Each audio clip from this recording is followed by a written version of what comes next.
Cars, a copyrighted program created by Rio Grande.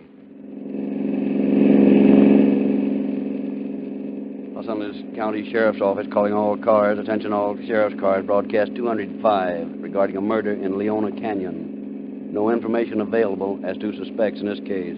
That's all. Rosenquist.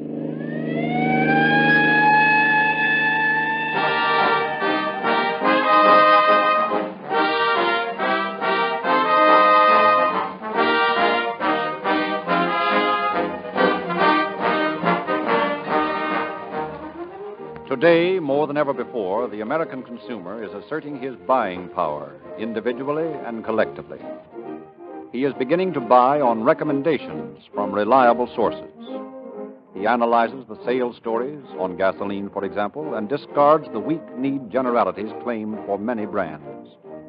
He wants to know who are the best authorities on gasoline, who are its largest users, and he must know whether their use of that product is the same as his. There is no other testing ground to compare with the 55 million miles driven by emergency equipment that exclusively uses Rio Grande cracked gasoline.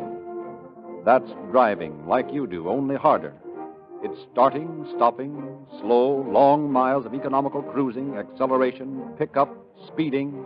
It's everything you expect from a car and a gasoline. Over 30 of your cities and counties have selected Rio Grande cracked gasoline over all other brands. More police cars, fire engines, ambulances, and other emergency equipment use Rio Grande cracked gasoline wherever it is sold than any other brand. Rio Grande sales show that motorists have accepted Rio Grande's invitation to buy as the strongest, most sincere, and convincing proof of a superior gasoline. Police car performance with Rio Grande cracked is an established fact. Get it in your car at your Rio Grande dealers tomorrow.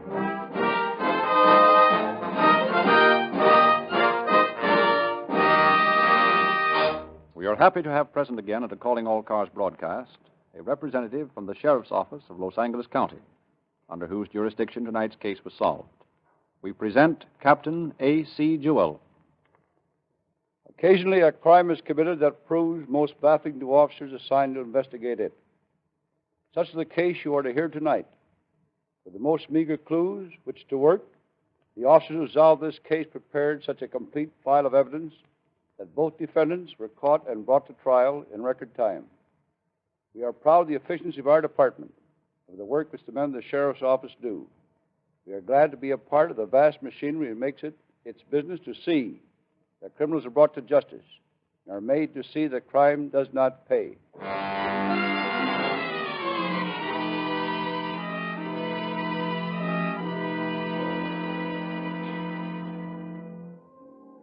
In a little house in Leona Canyon, two men stand staring at the body of a man.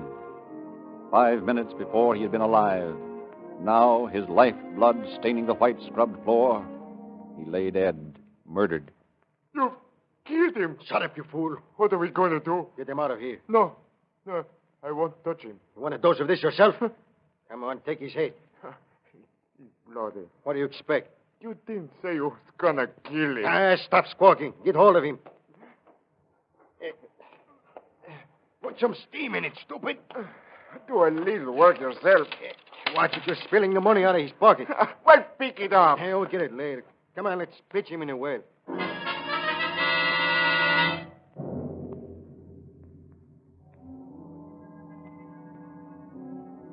On the morning of May 18th, Tenant Farmer Juan Eratucho and a companion make their way along the winding road leading to the cabin of Theodore Wallman.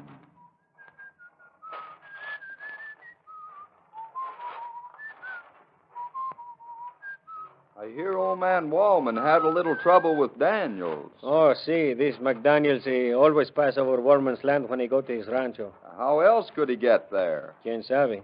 Just the same, Abuela don't like it. How come you always call the old man Abuelo? Oh, he's a fine old man.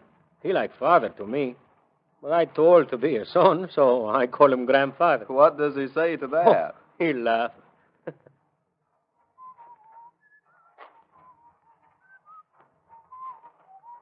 I don't see the old man around anywhere.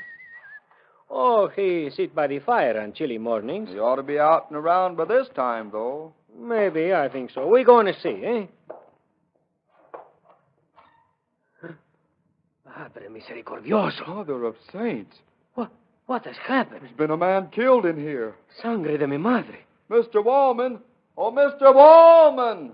He's not here. Where could he be? He's bound to be here somewhere. Look, somebody's dragged something through the yard. Yes, it leads toward the well. Let's look. There's blood on the ground. And on the side of the well. We'll have to move these boxes. Maybe they hid him in there. Dios mío. That's old man Wallman down there. He's dead. Let's go get the constable. No, we better call the sheriff. All right, but let's do it.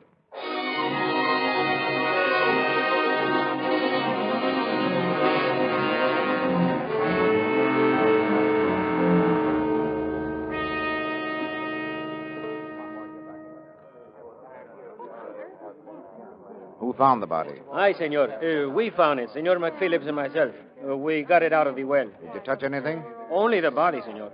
Well, we might as well go inside. See. Who was the man? His name was Wallman. Have any enemies? Oh, si, senor. Many, I think. Who in particular?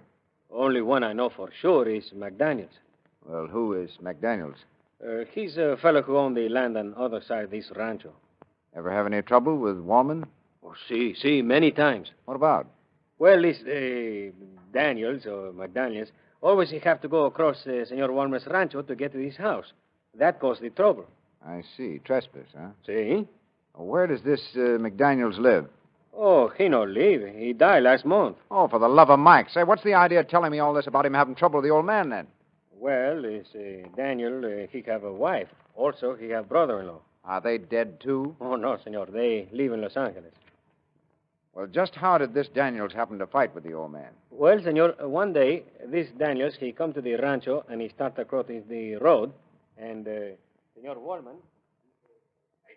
Get off my property. Oh, what's eating you, you old fossil? Who's bothering your property anyhow? Can't hurt none to walk across it. Look here, young fella. Don't you get tough with me, or I'll have the law on you. I've had enough of this. I'm getting fed up with your griping about trespass every time I have to walk across your god-blame old cowbastard. Now go on, get the law. Get half a dozen laws if you want to. I'm gonna walk through here when I get gosh darn good and ready. Over my dead body you are, by granny. Maybe that can be arranged, too. Oh, so you're threatening me now, are you? Sure I'm threatening you, you persimmon-eating old toad. You've been threatening me ever since I've been living here. I'm getting fed up with it. I'm warning you. The next time you make a crack at me, you'd better be prepared to back it up. I'm prepared to back it up right now. Then you better start doing it. Come down off that porch and square up. Wait, you old fool, start a fight. Take that. You're too old. Here, abuelo, hey, what's the matter here? Senor Daniels, what you do? This old fogey started a row again about my passing through his land. Darn right I did. I mean it, too. You keep off my property. Oh, abuelo, don't get excited. Senor Daniels, he mean no harm Just to you. the same, I don't want him around here. Now get you. All right, I'm going. But I'll be back. When I do, I'll settle with you once and for all. I'm ready for you anytime. No, wait a minute, abuelo. Remember, Senor Daniels, he have a weak heart. I'll say he has. And it's yellow besides. I'll teach him a lesson someday. And that's the last time Senor Daniels was over here. Well, I'll make a note of that. Anybody else around here who had trouble with him? Oh, lots of people, Senor. He have many enemies. You know any of them? Well, there is his son, the oldest one. He has a deed to this place. Maybe Where is he? He operates a rancho. Okay, I'll see about him later. Anybody else? Well, he have a nephew who live down in the valley. The nephew owe him lots of money. That's so? See? Well, I'll look this place over. Go out and tell those two deputies I want to see them, will you? Si, senor.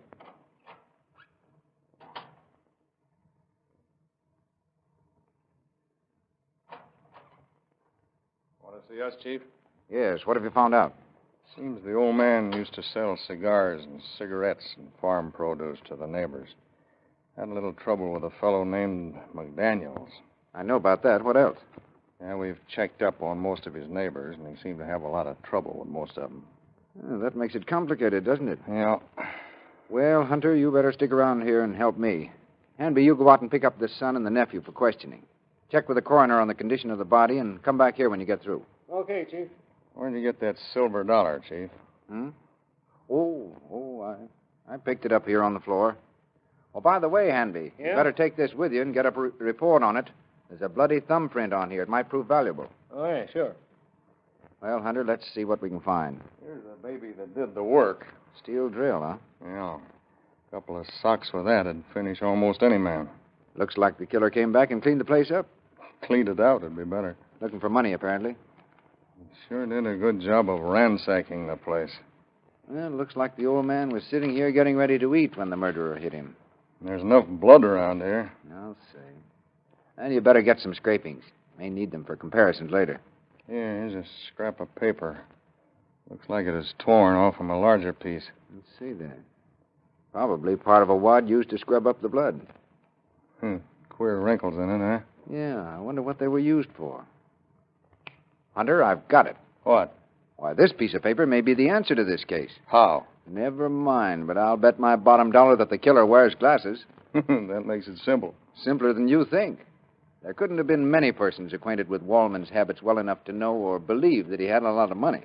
Assuming that the motive was robbery. Well, that should be obvious from the way this place is torn up. Anyway, it ought to be easy to find out how many of his neighbors wore glasses. Well, what makes you think it's a neighbor? Whoever did this was familiar with Wallman's habits and with the place. This was a well-planned murder.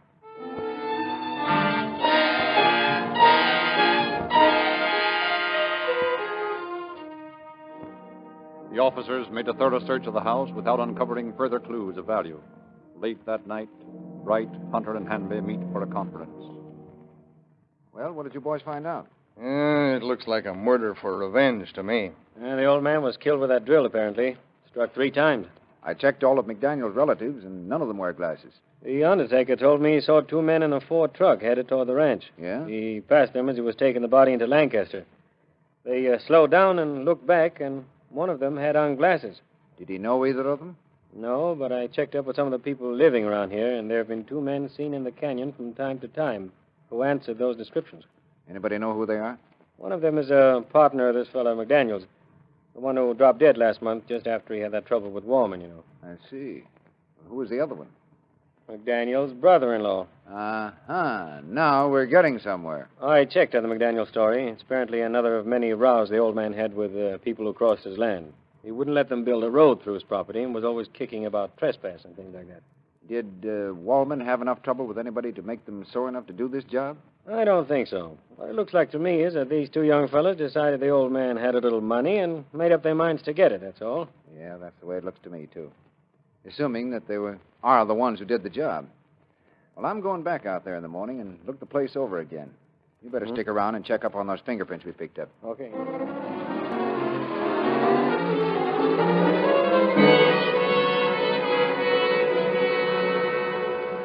Deputy Bright drove to the ranch, musing as he drove. Now, this might be robbery. Yet, might be revenge. Oh, but you can't pick up a guy just because he wears glasses. I've got one clear thumbprint. He had enemies. No money. May have been trying to make him tell where the money was. I got a hunch they'll come back.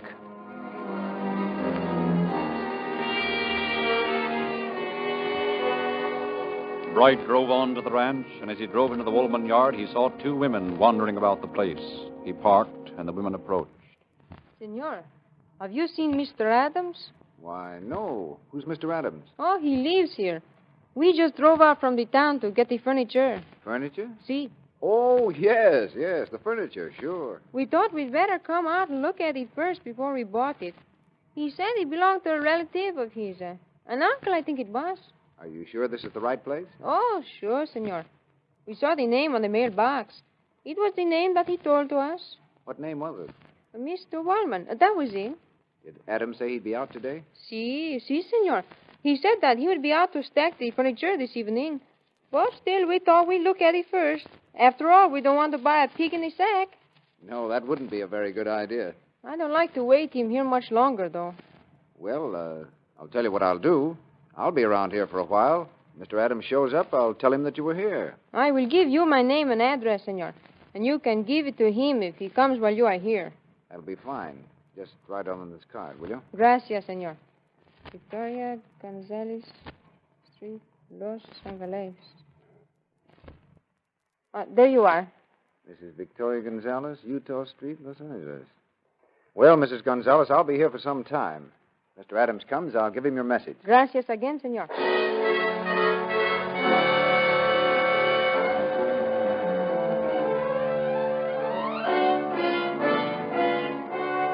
Leaning over the door of the woman's truck before it had gotten underway, Bright ascertained that the address she had given him was authentic. He copied the license number of the truck. Then, as she drove away, the deputy drove his own car into the now empty garage and waited. An hour passed. Then, through a crack in the garage door, Bright saw a car approach. Slow down. Then continue slowly past the Woolman place. Farther up the road, it turned around and came back. Swung into the yard, and with motor running, came to a stop. Two men sat in the car. Both were young, dark, and one wore shell-rimmed glasses. Bright saw them gaze suspiciously at the fresh tracks his car had made when he drove it into Woolman's garage. Their black eyes bored piercingly into the gloom where the officer waited. One man turned and whispered to his companion. With a cry of complaining gears, the car got underway, shot into the road, and gained speed. Bright flung open the garage door and dashed gun in hand after the fleeing pair. Hey, stop! Stop! Ah, nuts.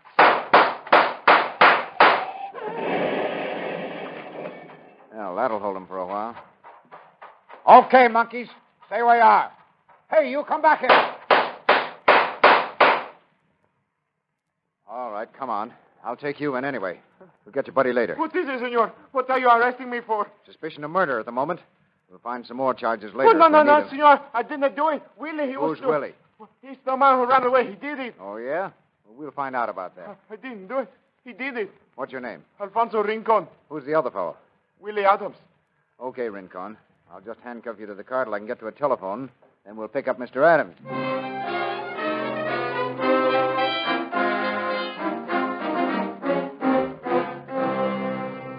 Within half an hour, a posse of deputy sheriffs from the precinct station, augmented by neighbors armed with shotguns, clubs, or rifles, had taken the trail of the fugitive.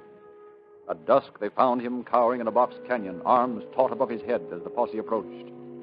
Adams and Rincon were taken to headquarters for questioning. What's your full name? Willie Adams. Sure it isn't William Granado? Sometimes. You know a man named Wallman? Yeah. How long have you known him? 2 years, maybe 2.5. Ever have any trouble with him? No, I never had any trouble with him. Where do you live? On her ranch. By her, you mean Mrs. McDaniels here? Yeah. Do you know anything about her husband? Well, she told me he died. I don't know. You don't know whether he's dead? No, I don't. Did Mr. McDaniels ever have any trouble with Wallman? I think they had trouble. Same trouble all the time. Did you see Mrs. McDaniels on Sunday, the day that Wallman died? Yeah, about 1 o'clock. Where? At the ranch. She was with that fellow, Vic Lund. Who else was with her? I don't know. Any other man? I don't know. Was anybody up there with you? Alfonso, her brother, he was with me. How did Mrs. McDaniels get to the ranch? She drove up. Alone? That other fellow, Lund, he was with her. What was said to you by either of them? He said, don't say nothing about it. Just give me the money and keep quiet. Don't say nothing about any trouble. How did you happen to go to Wallman's place? Those fellows, Alfonso and Lund, and she, wanted to talk to him, so we all went up there. Wallman, he wanted to say something. They didn't say nothing. They hit him over the head. They killed him. Who hit him? Alfonso.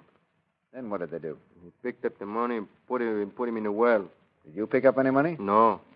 You didn't pick up this silver dollar? No. I never picked up anything. Oh. How much did you get? About $6, I think it was, and some pennies. Well, tell me, then what did Alfonso do? He said, I'm going to give you some money. Don't say nothing about this business. Alfonso killed him. Well, what did you do after you killed this man? I never killed him. They did. Oh, yes. You said that before, didn't you? Well, what did they do with him? He put him in the well. He piled the boards and boxes up on it. What was Mrs. McDaniels doing all this time? Just watching from the auto down by the barn. Are you absolutely sure she was there? Oh, sure. Are you sure Lund was there? Sure, he was there. Are you absolutely sure Alfonso killed Waldman? Yes, sir. Alfonso killed him. Is this the picture of the man who killed Waldman? Yeah, that's Alfonso. He did it. Is Alfonso this woman's brother? Yeah. Did she tell you she wanted this man killed? Yes. How many times did Alfonso hit him? 3 times, I think. You think? Amby, take Adams in the other room and bring in Lund. Okay. Come on, Adams. Lund, Captain Bright wants to see you. Yeah, sure. Come in, Lund. Sit down. Thank you. Lund, do you know Alfonso Rincon? Yeah, a little bit. He worked around the paper office on Fridays and Saturday nights. Did you see him Saturday? No, I seen him Sunday night, though. Where was this? At the home of his sister, Mrs. McDaniel. How did you happen to be there? Oh, I had just returned from San Diego with her little boy. I took him down there with me on Saturday. And you weren't at the ranch Sunday? No, I was not at the ranch. Oh, Hanby. Yeah. Bring Adams back in here. Okay. Sit down, Adams. Now, when did you say you saw this man, Lund? I saw him Sunday at the ranch. Whereabouts on the ranch? In the kitchen of Waldman's house. Did he pick up the money that fell out of Waldman's pocket? Yes. Lund, where were you Sunday? I told you I was in San Diego visiting my brother-in-law. Where else did you go? We went over to Tijuana. I left San Diego about 4:30 in the afternoon and got back here about 9 or 9:30 Sunday night. Anybody with you? Yeah, Mrs. McDaniel's little boy, Robert, he was with me. Call him in, Hanby. All right, Chief. Hey, come in a minute, will you, Robert? Sure. Robert, how old are you? 11. You go to school? Yes, sir. I'm in the A5. A5, huh? That's great. Robert, do you know this man, Lund? Sure. I went to San Diego with him Saturday. What time did you leave? 20 minutes after 12. How do you know? Well, he was supposed to be there at 12:15. He was late, so I looked at the clock when he did come. What time did you get to San Diego? About 5 o'clock. How do you know that? There was a clock in the car. Did you stay in San Diego overnight? Yes, sir. I stayed at Mr. Lund's sister's house. Anybody else there? Sure. Mr. Lund and his sister's husband, and Emmeline and Helen. Mr. Lund's their uncle. We had a party with cake and ice cream. What time did you leave? Sunday afternoon, about 4:30. And you got home when? About 9:30. You looked at the clock again, did you? Yes, sir. That's all, Robert. Thank you, sir. Mrs. McDaniels, you've been pretty quiet during all this. Suppose you tell us about this trip you made to the ranch. I didn't make any trip to the ranch. No? No. I spent Saturday afternoon at the hospital with my other boy. Mr. Lund had taken Robert to San Diego with him. When I got home, my brother was gone. He had told me that this Adams here wanted him to go to the ranch with him. When he came in Sunday night, I heard him go upstairs.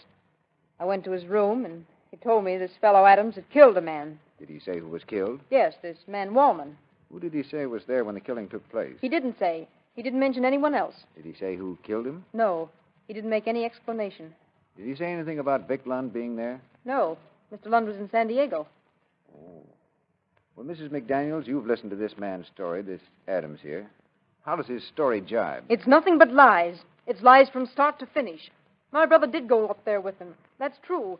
But when he says Vic was there, he's lying. And if he says I was there, he's lying. You know it, too, don't you, Adams? You know you're a liar. You're nothing but a stool pigeon and a crook, and you know it. You're trying to hide behind a pack of lies about somebody else. No, I'm not lying. I tell you the truth. Oh, Adams. You see this coat? Yes. That's Wallman's coat. I found it in your room. No. You see these clothes? We fished them out of the well on the ranch where you live. They're not mine. Oh, yes, they are. You see this dollar bill with a blood spot on it? I took that from your pocket when you were brought in here. It's not mine. I got it from Alfonso. You see this silver dollar? It's got your thumbprint on it. Well, he killed him. I picked up the money. Adams, where are your glasses? I lost them. No, you didn't. You left them in this coat, Wallman's coat, that you wore away from Wallman's house. There are specimens of blood in the rims around the lenses. I didn't do it. You see this little scrap of paper? That's a piece of paper you used to wipe off your glasses, isn't it? Yes. You used to wipe the blood off your glasses because you were standing behind Wellman when he was killed, weren't you? Yes. Then he was struck from behind. All right, Adams, start telling the truth. Who picked up the money? He did. You didn't pick it up? No, he did. Alfonso did. Then you killed him? Yes. With this bar? Yes. Okay, Adams. Let's hear your story. Yeah. Went over to the house. It was about 2:30 Sunday. Alfonso went in the house. I went to the back door. Senor Warner. Where's that? I need some cigarettes. I ain't got no cigarettes. All I got some between-the-act cigars. Little ones. It'll be all right. Give me a package. Who's that? Who are you? Get out of here. Where's your money? What money? I ain't got no money. I'm a Shut poor up. man. Where's that money? I tell you, I ain't got... No!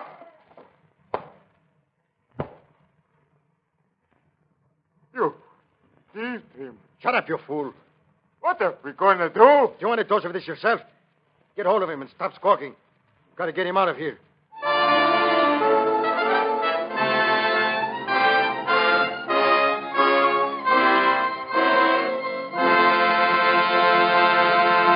Thus, with cold-blooded bluntness, Willie Adams confessed the murder of Theodore Wellman.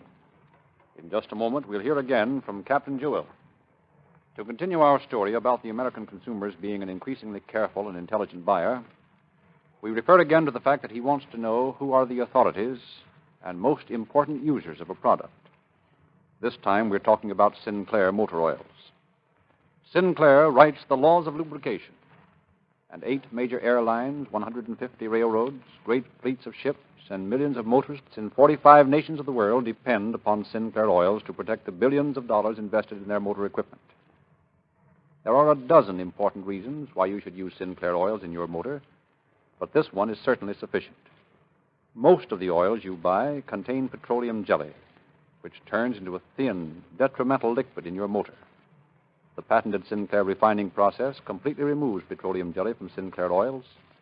Don't gamble with incompletely refined oils when Sinclair Opaline is only 25 cents a quart in tamper-proof cans. And follow the lead of those who know the most about gasoline. Get Rio Grande Cracked. This quicker starting, faster accelerating, longer mileage gasoline will give you a new conception of performance. Get police car performance with Rio Grande Cracked gasoline at your independent Rio Grande dealers tomorrow.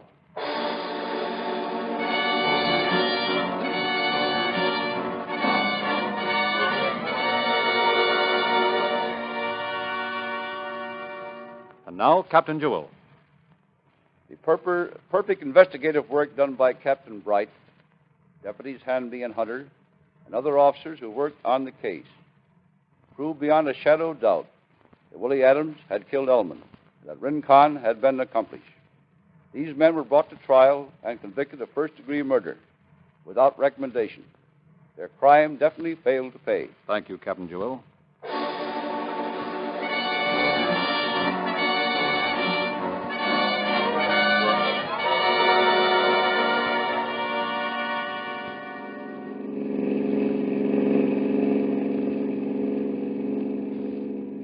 Los Angeles County Sheriff's Office calling all cars. Attention all sheriff's cars. A cancellation of broadcast 205 regarding a murder in Leona Canyon. Suspects in this case are now in custody. That's all. Rosenquist.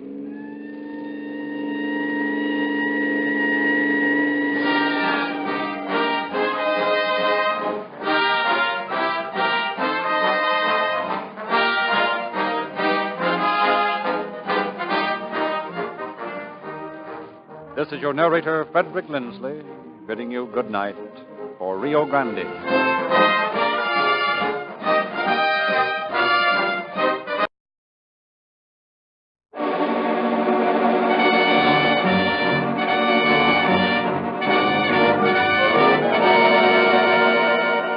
Calling all cars, a copyrighted program created by Rio Grande. Alameda County Sheriff's Office calling all cars. Attention all sheriff's cars. Broadcast 207 regarding a murder at 795 Pinedale Court in Hayward. That's all. Rosenquist.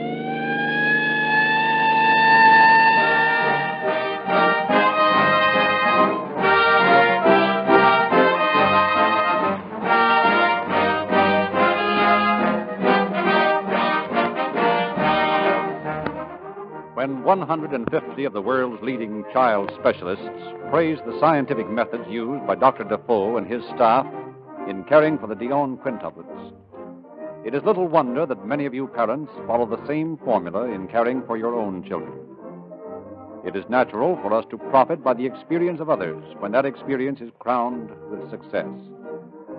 And so it is easy to understand why so many thousands of you motorists have followed the lead of the most noted gasoline specialists who recommend and use Rio Grande cracked gasoline.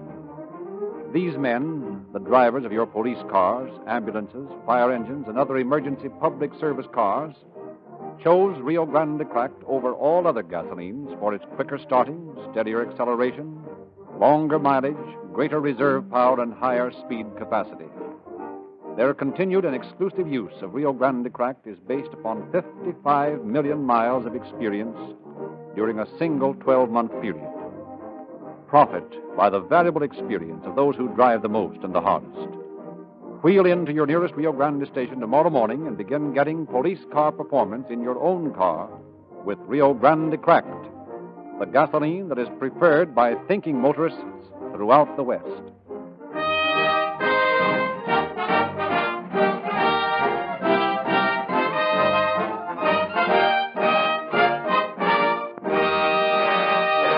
Inasmuch as the story we are to hear tonight was taken from the confidential files of the Alameda County Sheriff's Office, we have asked Sheriff M.B. Driver of Alameda County to open our program. Good evening, ladies and gentlemen. In this series of programs, Rio Grande, in its law enforcement work, has constantly played in one key, the failure of crime to be a paying proposition.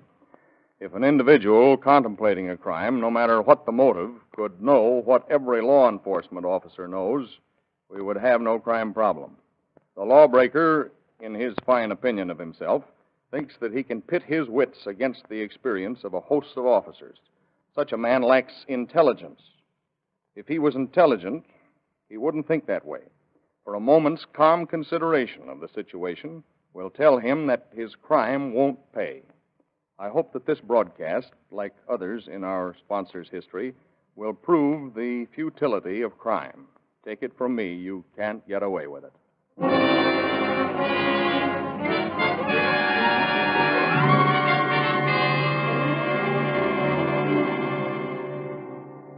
The scream of a siren knifed through the din of a driving rainstorm as Deputy Sheriff Douglas Webb and Grover Mull sped through the gathering night.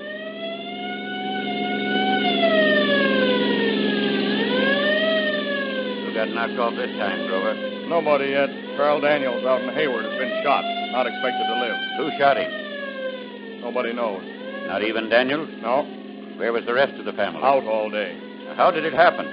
Oh, the old man came in and found a masked man in the house. Get a good look at him? I don't know. Daniels is still unconscious. Prowler? Maybe, maybe not. Now, what's that truck? Doesn't make sense for an ordinary prowler to shoot a man down in his own house. They usually beat it out a back door. This guy left by the front. Now, where'd you get all the dope? Over the telephone. Killer must be either an amateur or a maniac. Or else... Or else is right. Where does the old man live? Oh, with his daughter and son-in-law in Hayward. Prominent citizen out here. Yeah, I know it. I've known him for years. Well, maybe this case will give you a chance for that photographic hobby of yours. I hope so. I don't like for a case to break too easy.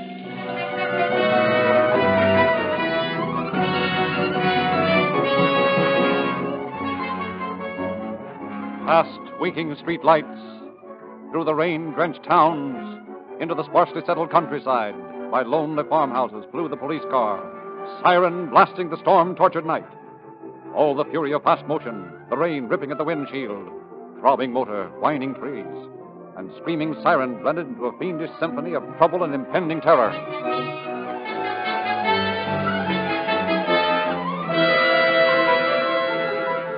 At last, the car swung into a graveled roadway and slid to a stop in front of a house in Pinedale Court. Journey's end, my lad. Huh. All the lights in the place on from the looks of it. Ominously quiet otherwise. Which marks you as deaf or unobservant. Hear that radio? That's odd, isn't it? Very. Let's go in. Are you in the habit of walking in blood? What? Take a look at the floor. Oh, something ought to be done about that. Thank God you've come. We've been nearly crazy since we heard of Father's shooting. What's your name, please? I'm Mrs. Mitchell, Mr. Daniel's daughter. This is my husband. Oh, please sit down, dear. Where's your father? He's been taken to the hospital. When did you find out about this? When we got home a few minutes ago. Dr. Struble was here. Who's he? Well, he's our next-door neighbor. He gave my father-in-law first aid and sent him to the hospital. What hospital? The Hayward Sanitarium. Do you mind if I shut this radio off? No, of course not. Quiet without that thing. Now, Mrs. Mitchell, please tell us exactly what happened. Well, there really isn't very much I can tell. We got home about 20 minutes ago. That is, Everett and I. We were surprised to find the front door partly open. Then we thought that maybe Father had left it that way. And we walked in and stepped right into that awful pool of blood. Please, can't you make this as brief as possible, gentlemen? My wife's under an awful strain. Yes, we can see that. Well, she can't stand very much questioning. Yeah, that's plain. Neither one of us knows very much about this crime. Right after we got home, Dr. Struble came over and told us about it. How did this doctor find out about it? Well, he says Father staggered into his house. He'd been shot in the abdomen, but he managed to gasp out that he'd been shot by a masked man. Here, in the hallway? Yes. Evidently, the man had been waiting for him. Did your father-in-law have any enemies that you know of? None that I know anything about. Was your father-in-law out most of the day? Well, yes, he'd just returned. From what Dr. Struble told us, Father didn't know the man and couldn't give any reason for the attack. Have you been to the hospital yet? Well, no. We would have gone right over there, but we knew you officers would be here in a little while, and, well, we wanted to be here when you came. And you don't know of any enemies he might have had? Well, no. Oh, he was the kindest and gentlest man I ever knew. Oh, there isn't a person living who would have hurt him. Yet somebody did. Have you looked to see if any valuables are missing? Well, no, we haven't. Well, my wife was too much upset. By the way, can I remove that blood? Oh, yes, surely, but don't disturb anything else. I'd like to clean that rug, too, if I may. Yes, go ahead. No, better leave that. We'll be wanting to take that to headquarters. Webb, keep these people busy while I look around outside. Okay.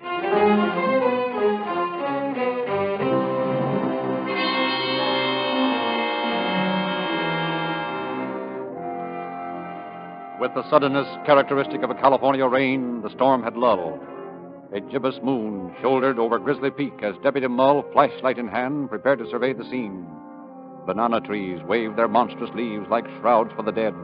Tall palms rustled and chuckled in a ribald cackle of diabolic glee.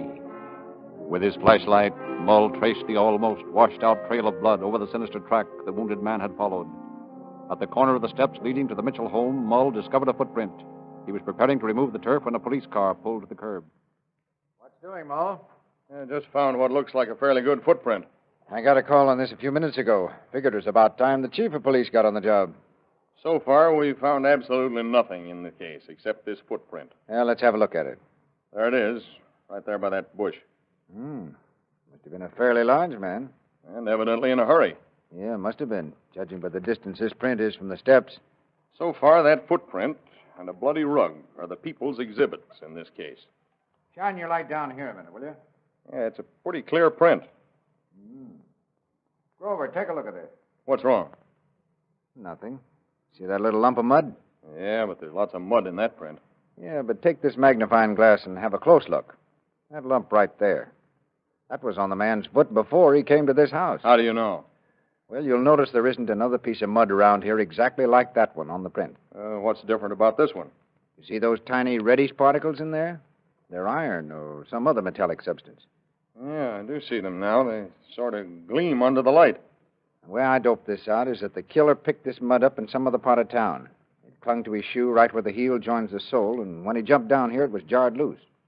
Well, it does fit that position in the footprint. It may sound fantastic, but I've an idea that if we find where that mud came from, we'll know a lot more about who shot Daniels. Boy, that's doping it out to a fine point. Well, it's not as impossible as it sounds. Not much. No, it isn't. My men know every inch of this town. We'll simply search till we find the spot that matches this specimen. Just like that, huh? Yeah. And when we've found it, we'll investigate every house and person in that neighborhood till we find somebody who's seen the man who made that print. Oh, you can think of the hardest jobs. Well, there's no telling what we'll uncover. We'll just take this little dab of mud, put it in this envelope, and take it with us. Well, anyway, I think I'll dig this print up and take it in and have the boys make a moulage of it. Oh, and I think it might be a good idea to try young Mitchell's shoes in that print, too. And Daniel's, for that matter.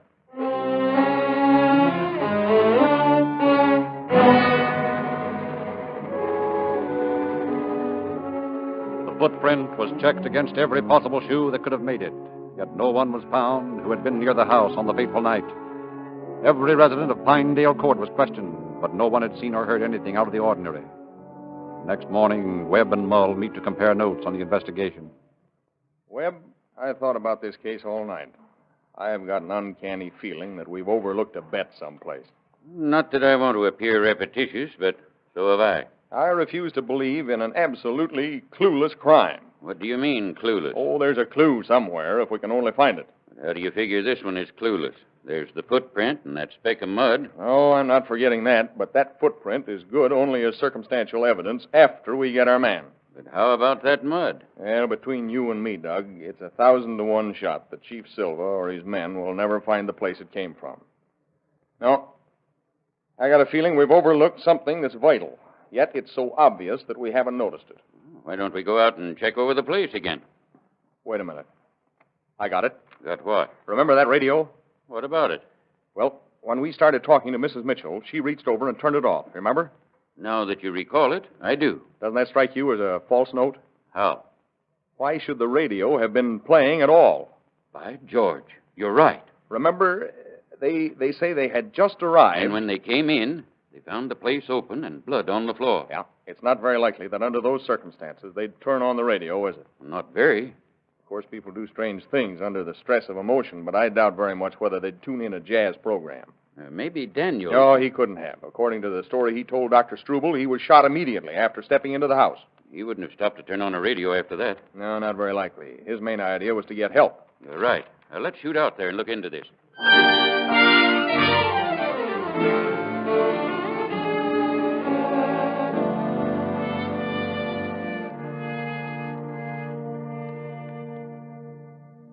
Mr. Mitchell, we're checking every angle on this shooting. It just occurred to us that there was something a little strange about that radio playing at your house last night. Radio? Hey, that's right. But that radio wasn't working yesterday morning. What? Wasn't working. Why, we heard it playing last night. Oh, I know it. I remember my wife shutting it off. We didn't notice it at the time, but that radio's been broken for about 3 days. Are you sure of that? Oh, I'm positive. I remember wanting to hear a news broadcast yesterday morning, and my wife reminded me that I'd forgotten to call the repairman. We were going to send it to the shop today. Yet it was playing perfectly last night. You're sure your wife didn't have a man repair the radio? I'm very sure. As a matter of fact, we had talked about it on the way home last night. Well, since you and your wife weren't home, it was obviously impossible for you to turn it on. It doesn't seem very likely that your father-in-law did. That leaves only the gunman. And that's fantastic. Oh, maybe, but it's the best theory we've got right now. By the way, Mr. Mitchell, did you find any articles missing from the house? Oh, yes. Several pieces of silver are gone, and some old jewelry we kept upstairs in Father's bedroom. I think we'd better take a look at that radio. Let's see if it works now. It's working now, all right. Wait, we'll see. Takes a little time to heat up. You ought to have one like them in the movies. Well, that settles it. Now, here's where I get busy with that fingerprint camera. You picked yourself out a real job this time. Don't worry. If they're here, I'll get them. You'll probably find plenty of them. Oh, how can you tell which are the new ones? You can't. Well, then how is finding prints on the radio going to help catch the man who shot my father-in-law? That's a job for Harnden, our identification expert.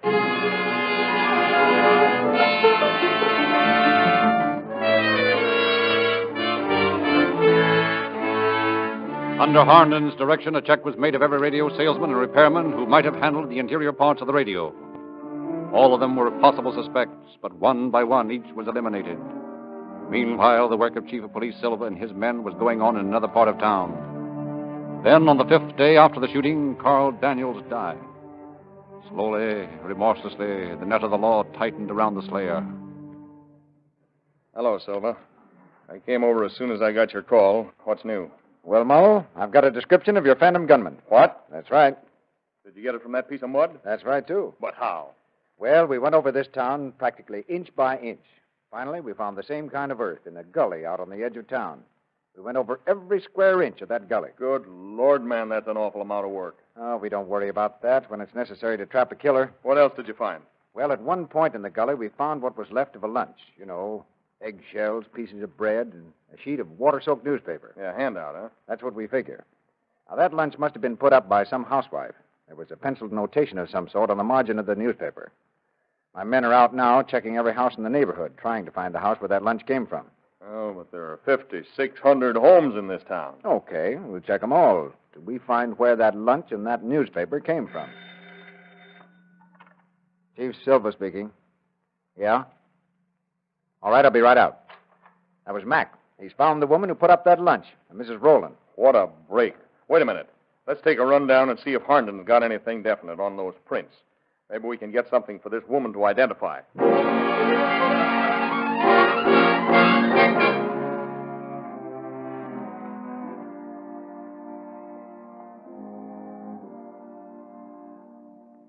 Well, Harnden, what have you found out about those prints in the Daniels case? I've eliminated 5 of them. The 6th belongs to a man named Reed. Here's his card. We're getting hot, Louis. Joseph M. Reed, alias Rogers and Davis. San Quentin, 1923. Assault with deadly weapon. Served 6 years. Released 1929. Got a picture of this bird, Harnden? Yeah, right here. A mug picture.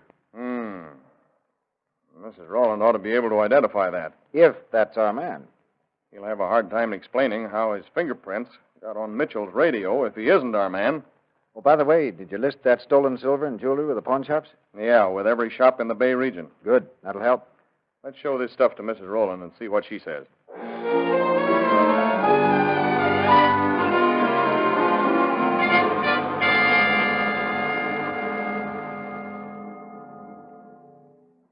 Mrs. Rowland, we're trying to get a line on the man who shot Carl Daniels. One of my men reports that you've recognized this newspaper as one you wrapped a lunch in a few days ago. Yes, that's the paper, all right. I remembered that man coming to the back door here, asking for something to eat. That was the day Mr. Daniels was shot. I remember the rain. It was raining at the time, as a matter of fact. Do you remember what the man looked like? Well, he wasn't a very big man. About your size, I think. He was rather dark. He had a little mustache. He rather short. He had very deep lines at the corners of his mouth and between his eyes. Is this picture anything like the man? Why, it's the same man. Are you sure of that? Well, I'm positive. I'll never forget just how that man looked.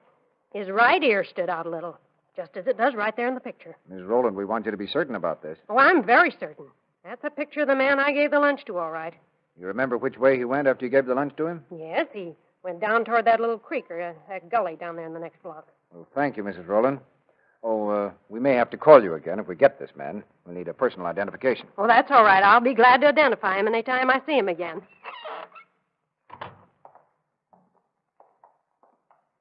Well, Grover, looks like we're getting hotter. Yeah, it looks that way, but I still don't get the motive for the crime. Well, I haven't any doubt about Reed doing the job, though. Have you? No, but there are a lot of things unexplained. That radio, for instance. Well, it's got me, too. I can't figure that one out. I'm going down to the office and check up on this Reed guy a little further.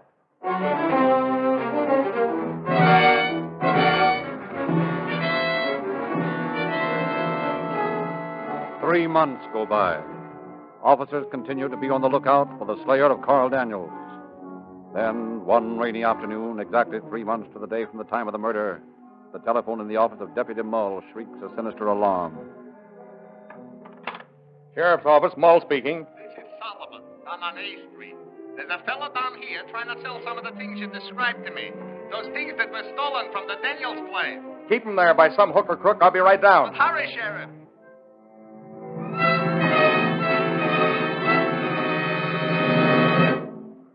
Hey, what are you trying to do? Kid me?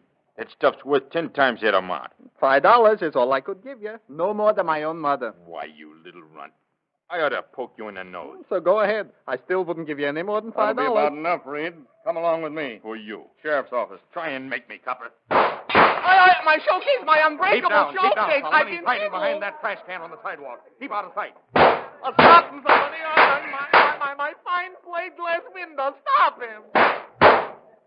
That ought to be all he's got. All right, Reed, get him up. You wouldn't have got me, copper, if I'd have had any more bullets. Yeah, maybe not. Come on, you mug. That'll hold you for a while.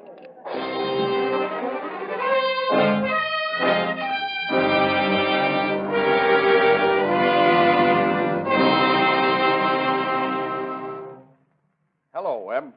Where were you during the excitement? Out on another call. Who's your friend? This is Joe Reed, the gentleman we strongly suspect of killing Carl Daniels. He also tried to put a few slugs into me. How about it, Reed? What's the use? Sure, I killed him. Why? I don't know. It seemed like a good idea at the time. Suppose you tell us about it. Of course, we're going to use anything you say against you. You know that. Yeah, sure. Are you the man Mrs. Rowland gave the handout to? Yeah. I was broke. I went by her place. I was going to break in and see what I could find, but she was home, so I just asked her for a handout. What did you do then? I went down the gully, and that's what she gave me. What were you doing in Hayward in the first place? I always worked the little towns. You can get into places easier, and if folks are home, you can usually get something to eat. How did you happen to get into the Mitchell place? It was just an accident. I didn't pick it for no special reason. Just started working at the corner. I was going to work my way along the block. How did you get in? I used a skeleton key on the side door. Did you turn on that radio? Sure. I always do that. It makes the neighbors think the folks is home. They don't suspect nothing. But the Mitchell radio was out of order. Sure, but I fixed it. I used to fix radios in Quentin. I learned it there. How come we didn't find any fingerprints except on the radio? I always wear gloves when I work. It keeps my hands clean. I had to take them off when I fixed the radio, though. That was a mistake. Yeah, I know that now. How did you happen to shoot Daniels? Well, I was upstairs going to the dresser drawers, and I looked out, and I see this fella coming up the walk. I run downstairs, and when he come in the front door, I let him have it. But why? I don't know. I guess I get excited too easy. What did you do after you got away? I went over to Frisco and got me a room. I gave the jewelry to my girlfriend, Conchita. But she tried to two-time me, and I took it away from her. And tried to sell it to Solly, huh? Sure. I needed a dough. Where's this girlfriend now? She went down to Mexico City. Some bird stabbed her one night. Listen to me, Conchita. I tell you many times, I will not stand for you being with Pablo. Who do you think you are to be telling me who I can go with and who I cannot? Just the same, I am telling you. And you are going to do as I say. Listen, I sent better men than you are to jail in the States. See, I know what you mean, I suppose. Like your boyfriend Reed, eh? Don't say anything about him. At least he was white. He's more than you are. Tu cochina desgraciada. Pacho, stop it. You're choking me. Isn't that too bad? What do you think I'm trying to do? Please, Pancho, don't do that. All right. But remember, next time, I won't let you off so easy.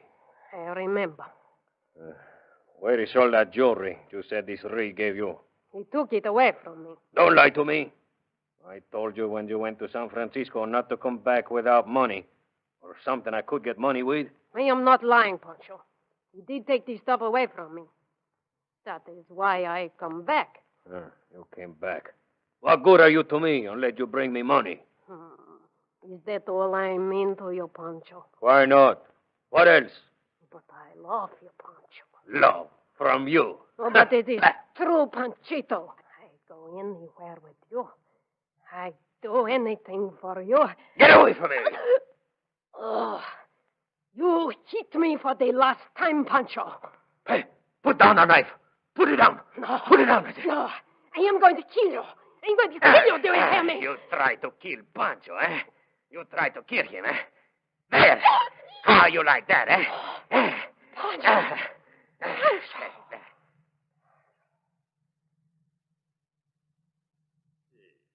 Tell me something. How come you guys was looking for me?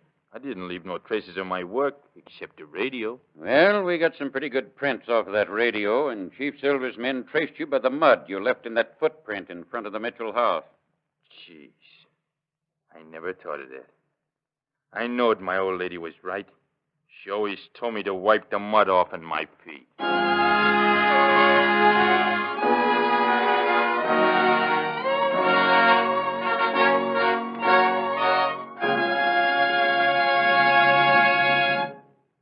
Speaking of crime, some motor fuels are guilty of treason on the highways, in that they contribute to the delinquency of your motor. That kind of crime does not pay either. This advertising world is filled with extravagant claims and glowing promises, but you can't fool all the people all the time. As a matter of fact, you can't fool the truly motor-wise any of the time. The officials of 30 leading cities and counties throughout California know what they are doing when, after putting all motor fuels through their paces, they issue orders that only Rio Grande cracked gasoline shall be used to power their emergency equipment. They were looking for a gasoline that would deliver maximum performance at a minimum expenditure of the taxpayers' money, and they found it in Rio Grande cracked. We do not ask that you take our word for it. We do believe that the experience of these officials is an eloquent, unsolicited, and unpaid-for testimonial that should convince every prudent motorist to find out for himself. Do this very thing tomorrow morning. Drop in at the nearest Rio Grande station. Fill up with Rio Grande cracked gasoline, and you will discover the meaning of real police car performance.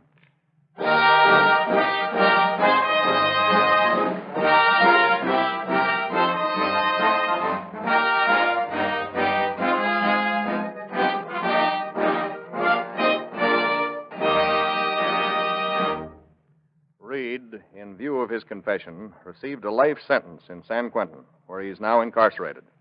Thus ended a case that was a mixture of modern criminological science and old-time tried and true police methods, and thus is added to the records another crime that did not pay.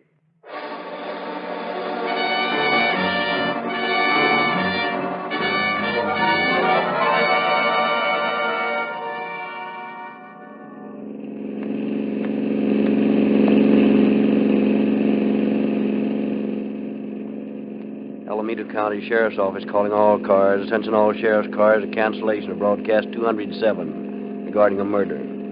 Suspects in this case are now in custody. That's all. Rosenquist.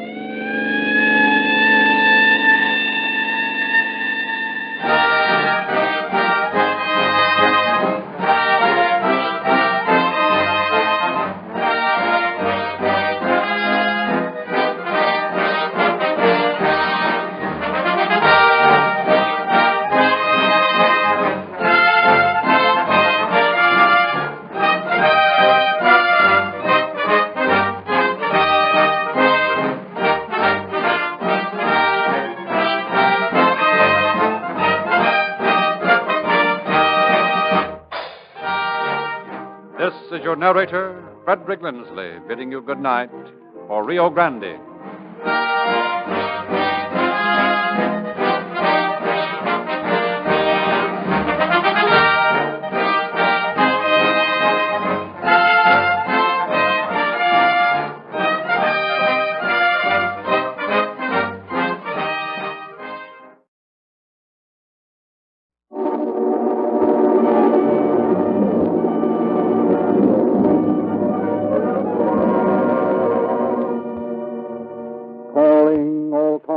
Copyrighted program created by Rio Grande.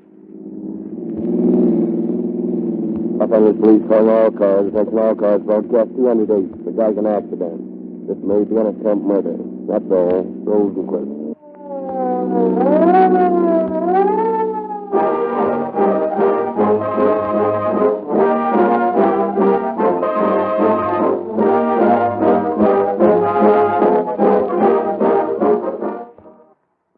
What kind of a tune does your self-starter play these brisk mornings? A short and sweet chord in G or a lengthy funeral dirge? If your motor doesn't take its cue at the first downbeat, don't blame the starter. Your gasoline is off-key. Rio Grande cracked gasoline is the most harmonious blend of 5 vitally essential qualities purchasable in California, the most highly competitive market in the entire world. In the chilly morn and evening, or in the heat of midday sun, Rio Grande cracked delivers quicker one-punch starting, steadier, velvet-smooth acceleration, greater speed, longer mileage, and a more abundant supply of reserve power. Who says so? The most exacting and best qualified judges of gasoline to be found anywhere. The men who drive the most as the pilots of your police cars, ambulances, fire engines, and other emergency equipment.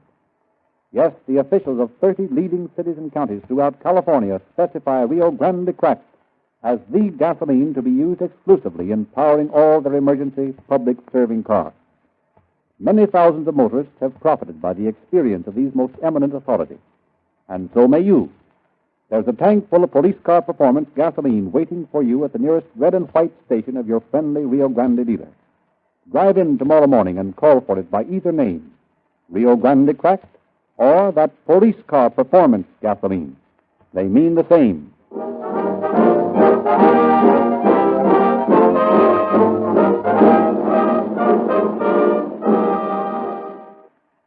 It is our pleasure to present Inspector Anthony Collins. Good evening, friends. Death never takes a holiday, and crime never ceases its unrelenting warfare with the police. Irrespective of motive, murder is still being considered a crime, and the police are daily tracking down men and women who thought they could kill and get away with it. Occasionally, a crime is so cleverly disguised that apparently the criminal does get away with his crime. But sooner or later, officers of the law will unravel the skein of clues that leads eventually to the capture and punishment of the offender. Tonight's story is stranger than fiction case. Obviously, we cannot use the name of the major motion picture studio in which it occurred, or the names of stars or directors, but that in no way should detract from the fascination of this intrigue and its solution.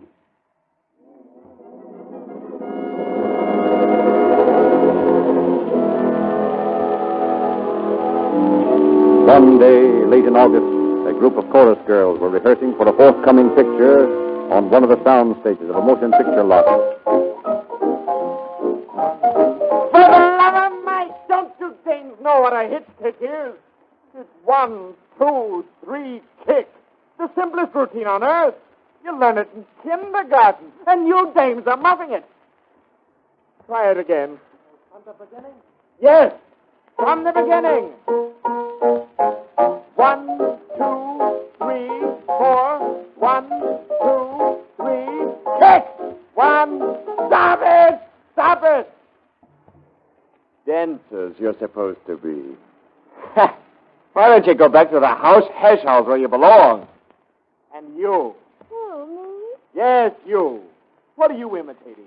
A leaping fawn or a dying duck? A dying duck? No, it's not a dying duck. And I don't know what a leaping fawn is. Well, watch yourself do that hip kick in that mirror over there, and you soon will know.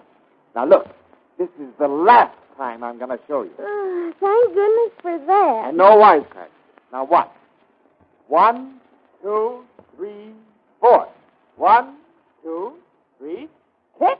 Oh, why didn't you say you wanted a hip kick? Listen to it. There's another one that Nelson dame picked out. All right. Come on, let's do it. Maybe someday a cameraman will want to take a picture of this. I'm afraid. All right, let's go, Joe. From the beginning? Yes, the beginning. 1, 2, 3, 4. Stop it! Go to lunch. Go somewhere. Get out of my sight. Go out in the alley and practice. What did I ever do to deserve this? Dumb bunch, ain't they? Dumb. Any one of those dames could start an asylum all by herself. Well, why'd you pick them out? Pick 'em out? Me? Pick 'em out? Don't make me laugh. Say, if I had my way, I'd throw the whole line out. And those lousy tunes with them. Explain, Sam, you're Well, you couldn't whistle one of those casualties with a pipe to pan. You gotta have tunes people can whistle. Now, look at that junk. Listen, if that's a song. Did I hear something about tunes in this production? You may have, but you didn't hear half enough. The person who wrote those songs ought to be shot. I never in all my life. Sammy, this is the lady who wrote the tunes. Oh. You claim to be the lady who wrote these tunes. Yes. You're the man who was producing the dancers, aren't you? What do you mean, was? It's now a question of who's the most important around here, you or I. If I have any influence, you're out. Listen, lady, I got a contract. Frame it. Those numbers are going into this picture, or you're going out of it. Now, suit yourself.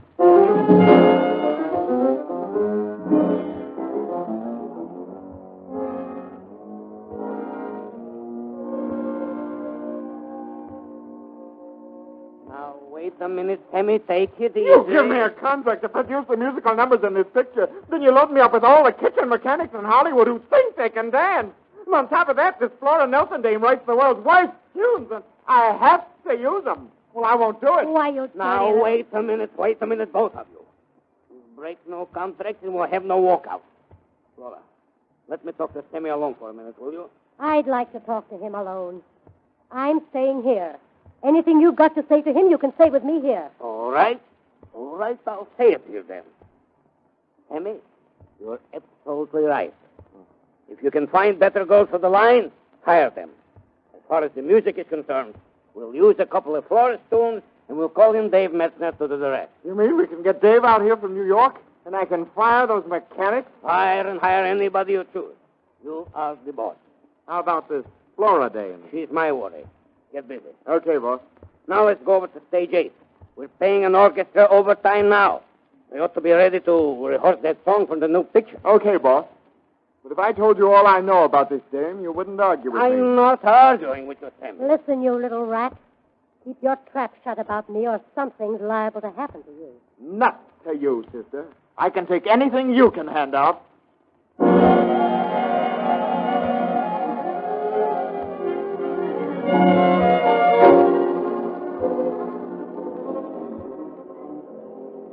All right, Bill, we're ready to hear that song of Gin Stone. Okay, now let's go.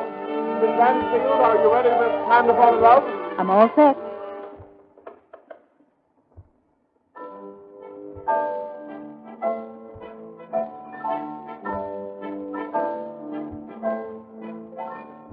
The stars are all aglow, and skies are blue above. Breezes whisper low, this night was made for love. The hour is growing late, so you really shouldn't wait. It's time for you to fall in love with me. It isn't right to wait, sweet moments such as this. We should both make haste to find romantic bliss. The stars will fade away, so don't let your heart delay. It's time for you to fall in love with me. And the time are flowing, golden moments steal away. Love will soon be going. Gather stardust while you may. The feeling is complete, a perfect time and place. Sweetheart, let me greet the dawn in your embrace. The stars and skies of blue seem to say they know it too. It's time for you to fall in love with me.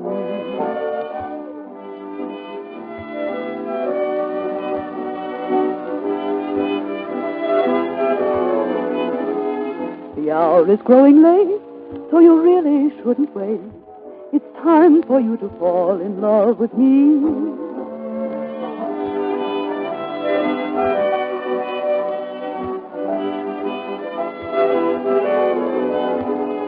The stars will fade away, so don't let your heart delay. It's time for you to fall in love with me. And the time are flowing, golden moments steal away. Love will soon be going. Gather stardust while you may. The setting is complete, a perfect time and place. Sweetheart, let me greet the dawn in your embrace. The stars and skies of blue seem to say they know it too. It's time for you to fall in love with me. Well, what do you think of it, Sammy?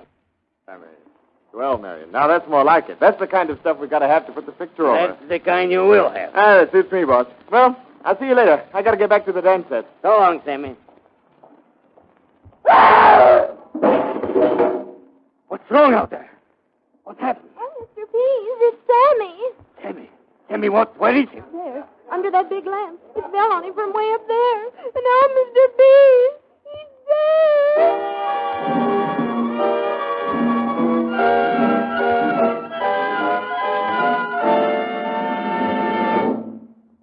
Tell me what you see today. Oh, Oh, nothing much. Bill and I went over that accident case out the studio. Accident? What happened?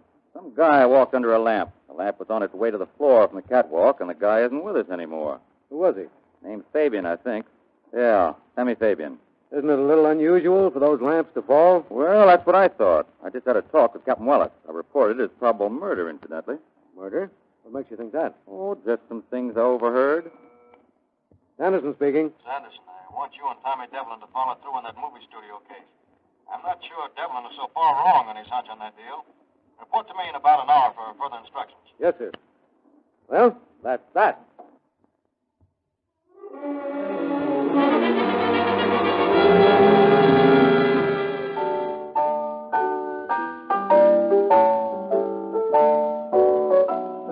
Meantime, in the smart New York apartment. Hello, Sally. Mr. Dave Metzner, I believe, of the New York Metzner. Oh, come on in, darling. I'm hard at work. Yes, I heard you. Come on, Sally. I want you to hear it. I knew it. Here it comes. Oh, but you'll like this one.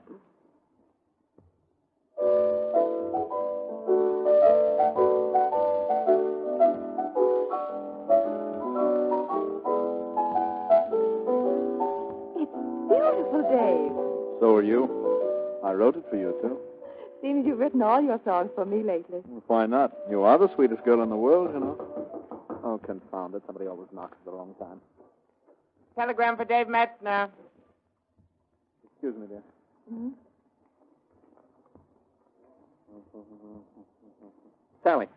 Sally, listen. Want 4 tunes by August 15th for use midnight merriment. Name, own price, please. Sally, it's what we've been waiting for. We're leaving tonight. We're going on that... Leave? But the telegram didn't say anything about me. You don't think I'd move a ninja out of this town without you, do you? Oh, it'll be fun, Sally. It'll be fun. I'll write all the stuff I can on the train. We'll take my little studio piano, huh? We'll have to pack immediately.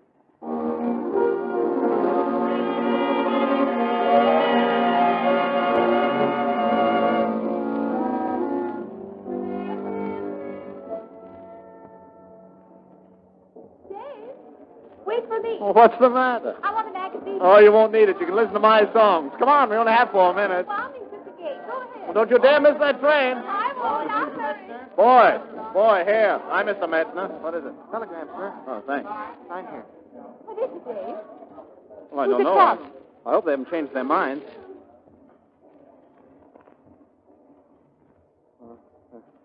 Sally, listen. Dave Metzner, Grand Central Station, New York. Have you ever noticed the similarity in rhythm between the clicking of a railway car wheels and the foxtrot Nola? Unsigned. I wonder what the devil that means.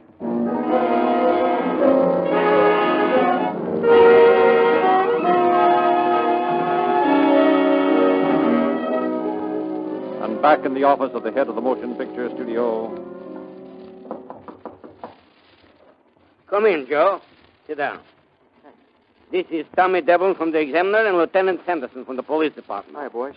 They would like to ask you a few questions about that accident yesterday. Anything I can do to help, I'd be glad to do.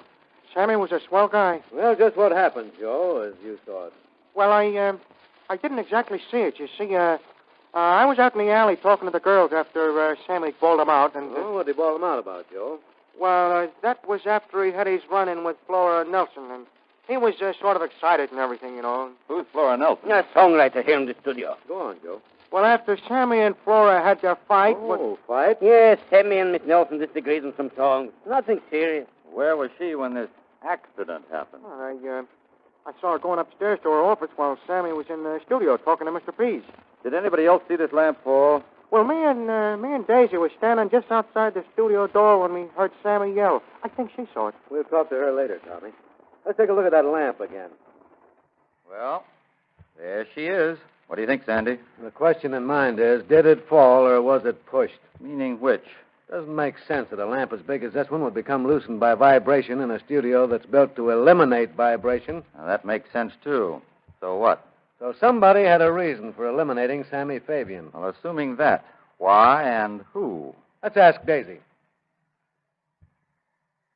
And after Sammy said the tunes were stolen, what happened? Well, then this Flora woman said, don't you accuse me of stealing tunes, or I'll have you out of here if you have to be carried out. What did Fabian say to that? Well, he told her he had a contract. Then what? Then Flora said she'd have her tunes in the picture or he'd be out of the picture. Well, thanks, Daisy. Just don't mention this to anybody, will you? Oh, no, Lieutenant. Well, where do we go from here? Flora Nelson's office for a set of nice fingerprints to compare with those we found on the lamp.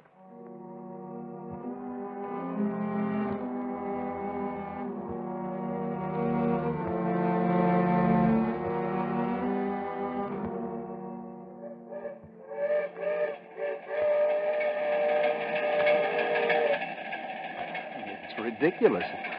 It's silly. I've got to get this done. I've got to work. How can I work if only those wheels would stop that infernal clicking? Can't let Sally know. Can't let anybody know. They think I was crazy. Maybe I am. Oh, no, I'll try again. Now, let me see. I had an idea this morning while the train was standing still.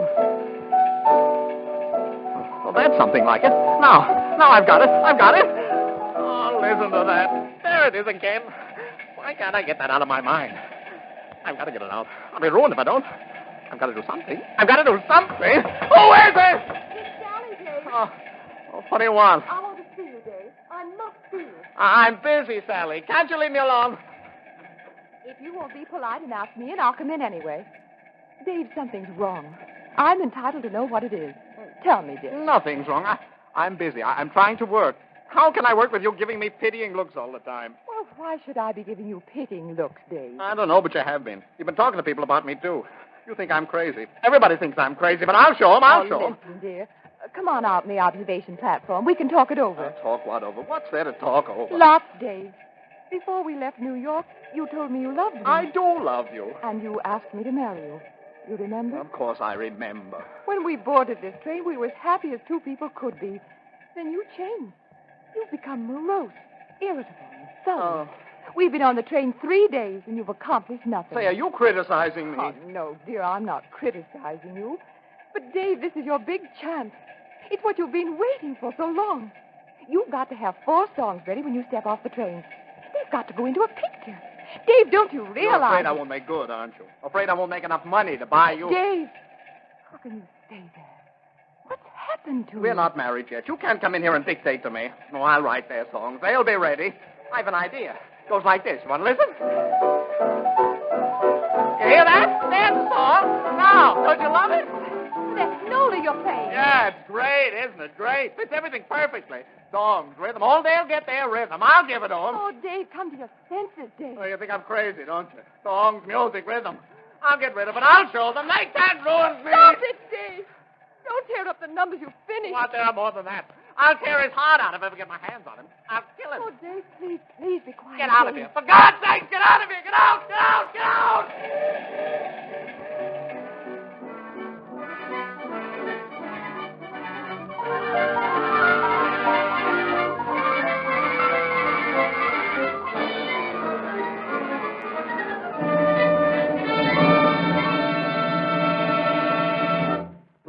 Look, would you mind waiting just a minute, Mr. Sanderson? I'm awfully busy right now. Oh, sure. Go ahead. We'll wait. I've got the production with thousands of dollars spent already. I bring a man out here from the East to write songs, and all he brings me is a nervous breakdown and a fixation for singing Nola. Nola? Why, that's it, Tommy. Mr. Pease, you say this man had a nervous breakdown on the train? Yes, he's in the hospital now. Anybody you know of who might not want him to get that job? Listen, Sanderson, you're making a melodrama out of this case. You've been snooping around here a week now, and all you've got is a few fingerprints and a theory. I'm telling you, Sammy Fabian's death was an accident. This breakdown of Metzner's is just a coincidence. It's bad, it's unfortunate, and to me it's costly, but it's still a coincidence. Yeah, maybe you're right. Oh, good morning, Miss Nelson. Good morning, Mr. Sanderson. How's business this fine, rainy morning? As usual, Miss Nelson, as usual. Go into my office, Flora. I'll listen to the songs later. Excuse me, won't you, Mr. Sanderson? Oh, sure. Don't mind us. We'll be around. Say, wasn't Nola the name of that song we found in her office? Yes, and that's the name of the song she scribbled on that scratch pad. Hey, Tommy, chase down to the Hollywood Telegraph office and check up on telegrams leaving here last week. I've got a hunch. I'll wait in the outer office.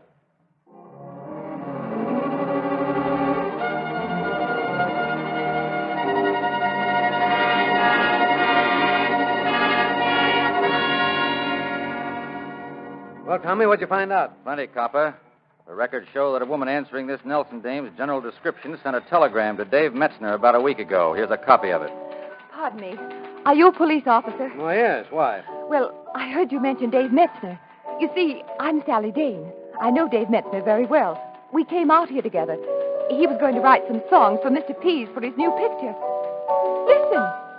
That's one of Dave's songs. Are you sure? Of course I'm sure he wrote it for me. I'd know it anywhere. I'm going to... Wait a minute, Miss Dane. I'm Lieutenant Sanderson. This is Tommy Devlin, the news hawk. We'd like to talk to you a little more about this. Let's go down to headquarters. I have a feeling we're about to crack this case.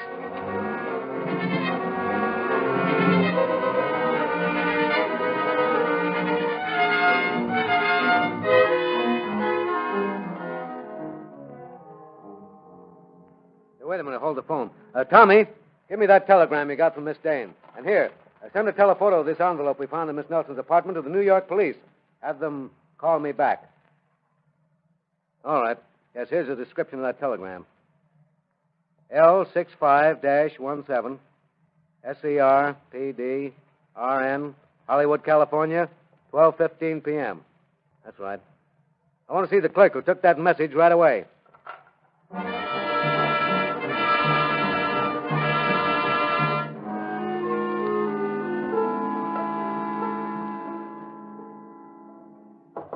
Come in.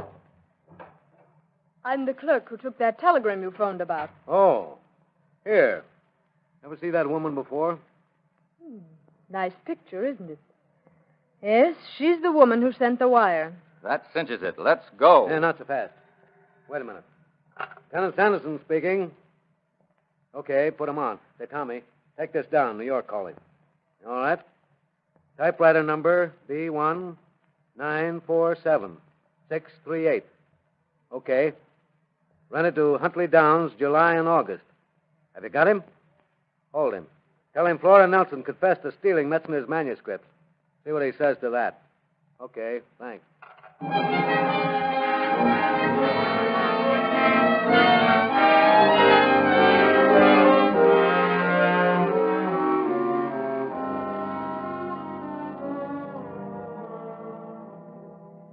I've sent for Miss Nelson. She'll be here in a moment. Come in. Oh, come in, Flora. You know Lieutenant Sanderson and Mr. Devlin. I've seen them around. They would like to ask you a few questions. I told them you wouldn't mind. What kind of questions? The kind the police usually ask, Miss Nelson. Police? Do you mind? Why, no, not at all. I understand the late Mr. Fabian didn't think much of your music. I didn't think much of the late Mr. Fabian. So I understand. Just what do you mean by that? I also gather that you didn't care for one Dave Metzner. How does that concern you? It doesn't, directly.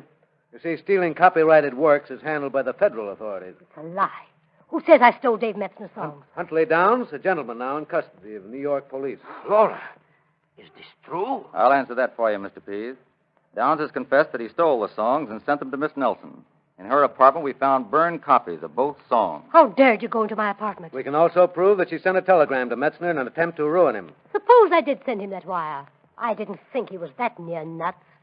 Well, if you gentlemen are through asking questions, I'll go. So sorry, but there's a little matter of a killing a man still to be settled. You've got your nerve making such accusations against me. You can't prove a thing. Miss Nelson, the police don't go about making statements they can't prove. Now, we'd like to have your side of the story, but we must remind you about it being used against you. May I see you to our police car? Any objection if I use Mr. Pease's washroom a moment? I'd like to powder my nose. None at all. You won't need it, though. Not where you're going. Maybe not. Mind if I use your phone, Mr. Pease? Thanks. Listen, sister. Get me the Examiner's city desk. Better keep your eye on that dame, Sandy. No other doors to that place. You won't run away. Hello, Ed. Here's a lead on that studio case. Lieutenant Leroy Sanderson of the police department, following every possible clue, succeeded today in arresting Flora Nelson for the murder of... Wait a minute. Hello, Ed. Kill that story. Here's a new lead. Faced with arrest for the murder of Sammy Fabian, studio dance director, and possible charges of stealing copyrighted songs, Flora Nelson committed suicide this afternoon by shooting herself in the washroom. What? Oh, nuts. Make it her head, then.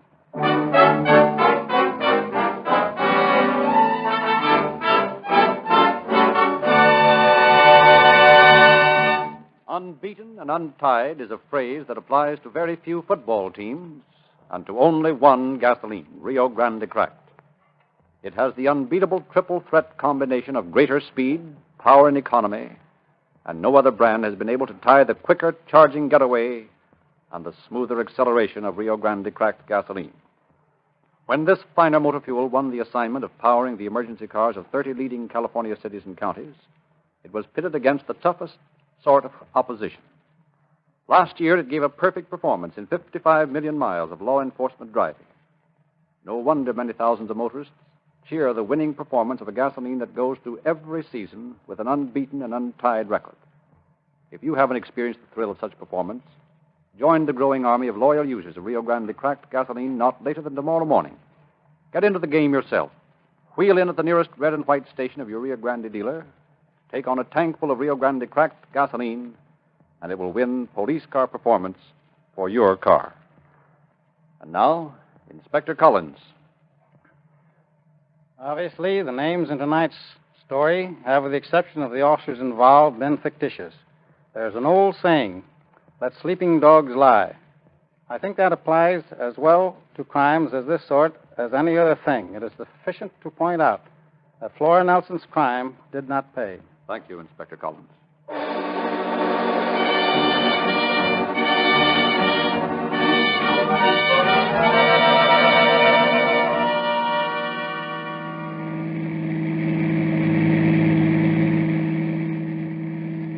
Los Angeles Police calling all cars, attention all cars, a cancellation broadcast 208 regarding a murder.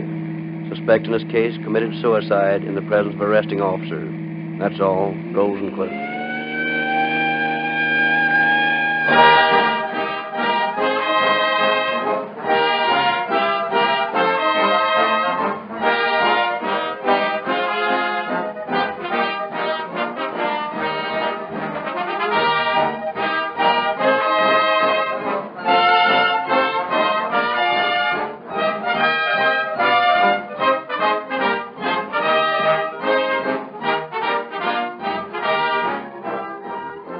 This is your narrator, Frederick Lindsley, bidding you good night for Rio Grande.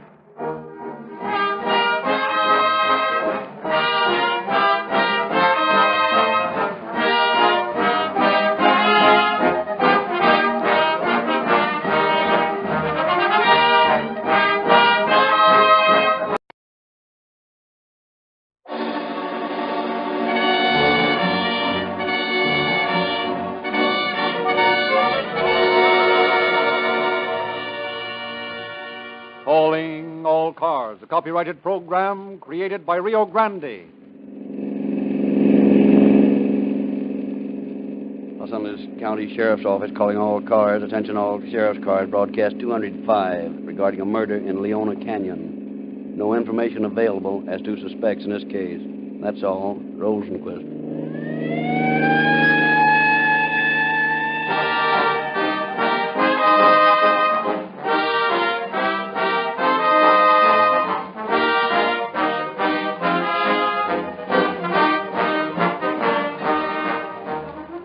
Today, more than ever before, the American consumer is asserting his buying power, individually and collectively. He is beginning to buy on recommendations from reliable sources. He analyzes the sales stories on gasoline, for example, and discards the weak-kneed generalities claimed for many brands. He wants to know who are the best authorities on gasoline, who are its largest users, and he must know whether their use of that product is the same as his. There is no other testing ground to compare with the 55 million miles driven by emergency equipment that exclusively uses Rio Grande Cracked gasoline. That's driving like you do, only harder. It's starting, stopping, slow, long miles of economical cruising, acceleration, pickup, speeding. It's everything you expect from a car and a gasoline. Over 30 of your cities and counties have selected Rio Grande Cracked gasoline over all other brands. More police cars, fire engines, ambulances, and other emergency equipment use Rio Grande Cracked gasoline wherever it is sold than any other brand. Rio Grande sales show that motorists have accepted Rio Grande's invitation to buy as the strongest, most sincere, and convincing proof of a superior gasoline. Police car performance with Rio Grande Cracked is an established fact. Get it in your car at your Rio Grande dealers tomorrow.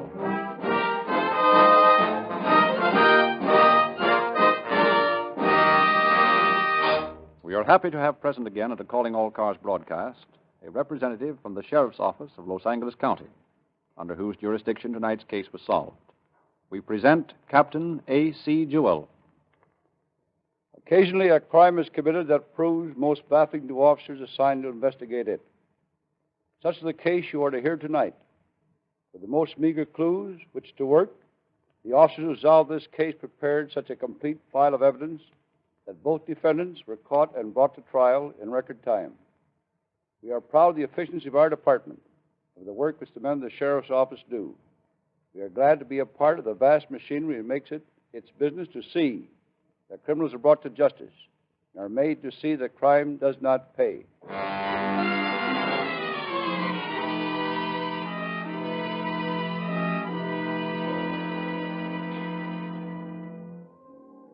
In a little house in Leona Canyon, two men stand staring at the body of a man.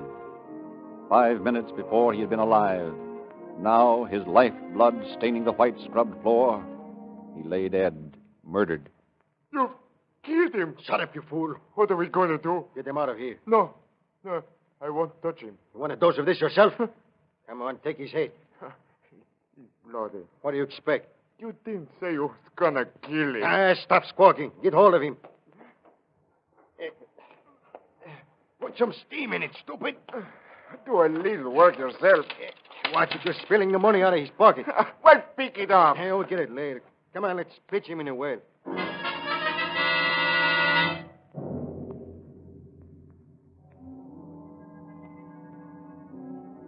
On the morning of May 18th, Tenant Farmer Juan Eratucho and a companion make their way along the winding road leading to the cabin of Theodore Wallman.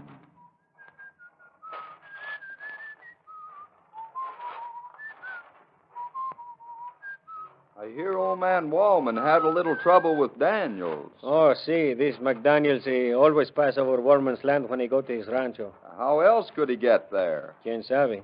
Just the same, Abuela don't like it. How come you always call the old man Abuelo? Oh, he's a fine old man.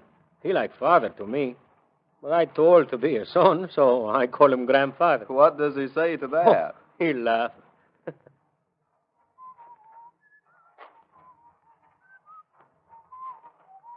I don't see the old man around anywhere. Oh, he sit by the fire on chilly mornings. He ought to be out and around by this time, though. Maybe, I think so. We're going to see, eh? Padre misericordioso. Mother of saints. What has happened? There's been a man killed in here. Sangre de mi madre. Mr. Wallman. Oh, Mr. Wallman. He's not here. Where could he be? He's bound to be here somewhere. Look, somebody's dragged something through the yard. Yes, it leads toward the well. Let's look. There's blood on the ground. And on the side of the well. We'll have to move these boxes. Maybe they hid him in there. Dios mío. That's old man Wallman down there. He's dead. Let's go get the constable. No, we better call the sheriff. All right, but let's do it.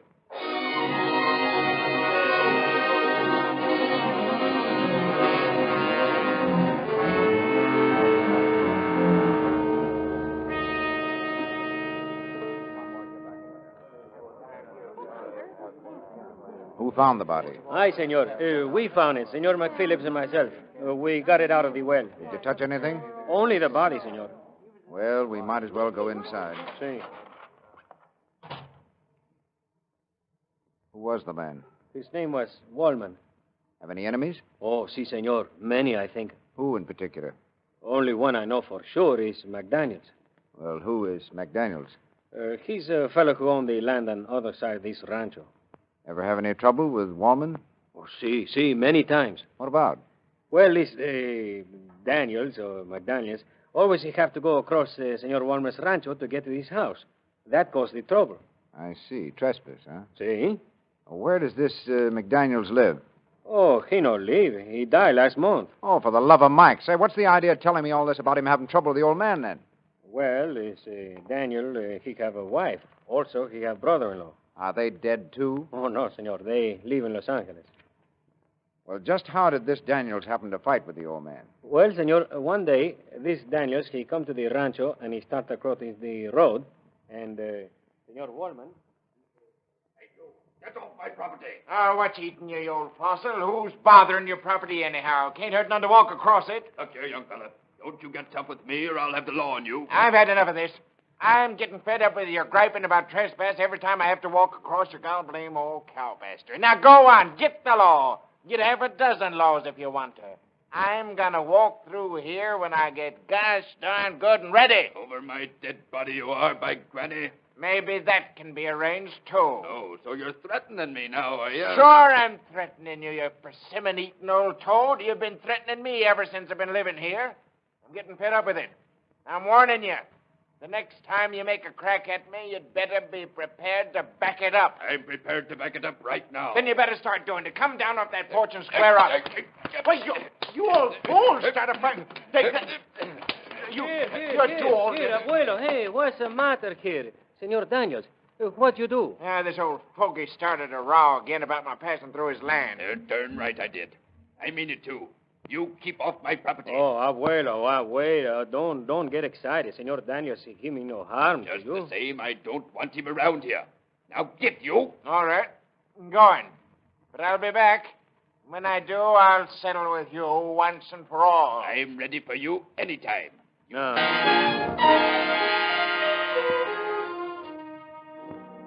The officers made a thorough search of the house without uncovering further clues of value. Late that night, Wright, Hunter, and Hanby meet for a conference. Well, what did you boys find out? It looks like a murder for revenge to me. The old man was killed with that drill, apparently. Struck 3 times. I checked all of McDaniel's relatives, and none of them wear glasses. The undertaker told me he saw 2 men in a Ford truck headed toward the ranch. Yeah? He passed them as he was taking the body into Lancaster. They slowed down and looked back, and one of them had on glasses. Did he know either of them? No, but I checked up with some of the people living around here, and there have been 2 men seen in the canyon from time to time who answered those descriptions. Anybody know who they are? One of them is a partner of this fellow McDaniels, the one who dropped dead last month just after he had that trouble with Warman, you know. I see. Who was the other one? McDaniel's brother-in-law. Uh-huh. Now we're getting somewhere. I checked on the McDaniel story. It's apparently another of many rows the old man had with people who crossed his land. He wouldn't let them build a road through his property and was always kicking about trespass and things like that. Did Wallman have enough trouble with anybody to make them sore enough to do this job? I don't think so. What it looks like to me is that these 2 young fellows decided the old man had a little money and made up their minds to get it, that's all. Yeah, that's the way it looks to me, too. Assuming that they are the ones who did the job. Well, I'm going back out there in the morning and look the place over again. You better stick around and check up on those fingerprints we picked up. Okay.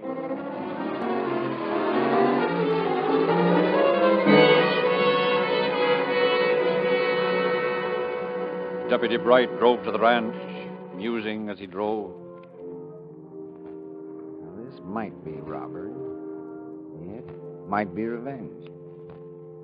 Oh, but you can't pick up a guy just because he wears glasses. I've got one clear thumbprint. He had enemies. No money.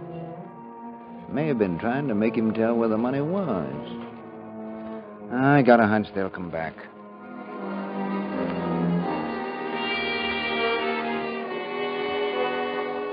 Bright drove on to the ranch, and as he drove into the Woolman yard, he saw 2 women wandering about the place. He parked, and the women approached. Senor, have you seen Mr. Adams? Why, no. Who's Mr. Adams? Oh, he lives here. We just drove out from the town to get the furniture. Furniture? See? Oh, yes, the furniture, sure. We thought we'd better come out and look at it first before we bought it. He said it belonged to a relative of his. An uncle, I think it was. Are you sure this is the right place? Oh, sure, senor. We saw the name on the mailbox.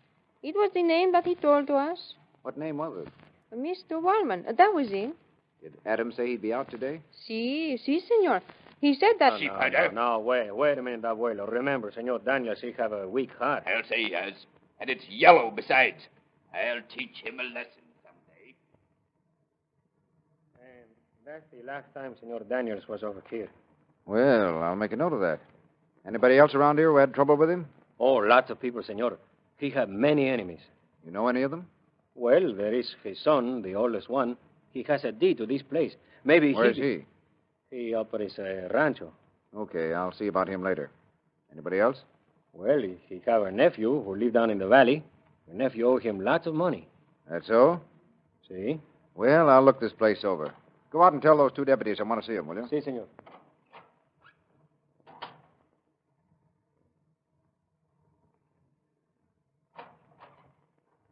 Want to see us, Chief? Yes, what have you found out? Seems the old man used to sell cigars and cigarettes and farm produce to the neighbors. Had a little trouble with a fellow named McDaniels. I know about that. What else? Yeah, we've checked up on most of his neighbors, and he seemed to have a lot of trouble with most of them. Oh, that makes it complicated, doesn't it? Yeah. Well, Hunter, you better stick around here and help me. Hanby, you go out and pick up the son and the nephew for questioning. Check with the coroner on the condition of the body and come back here when you get through. Okay, Chief. Where'd you get that silver dollar, Chief? Hmm? I picked it up here on the floor. Oh, by the way, Hanby, Yeah? you better take this with you and get a report on it. There's a bloody thumbprint on here. It might prove valuable. Oh, yeah, sure. Well, Hunter, let's see what we can find. Here's the baby that did the work. Steel drill, huh? Yeah. A couple of socks with that'd finish almost any man. Looks like the killer came back and cleaned the place up. Cleaned it out, it'd be better. Looking for money, apparently. Sure did a good job of ransacking the place. Well, it looks like the old man was sitting here getting ready to eat when the murderer hit him. There's enough blood around here. I'll say. And you better get some scrapings. May need them for comparisons later. Yeah, here's a scrap of paper. Looks like it is torn off from a larger piece. Let's see there. Probably part of a wad used to scrub up the blood. Queer wrinkles in it, huh? Yeah, I wonder what they were used for. Hunter, I've got it. What? Why, this piece of paper may be the answer to this case. How? Never mind, but I'll bet my bottom dollar that the killer wears glasses. That makes it simple. Simpler than you think. There couldn't have been many persons acquainted with Wallman's habits well enough to know or believe that he had a lot of money. Assuming that the motive was robbery. Well, that should be obvious from the way this place is torn up. Anyway, it ought to be easy to find out how many of his neighbors wore glasses. Well, what makes you think it's a neighbor?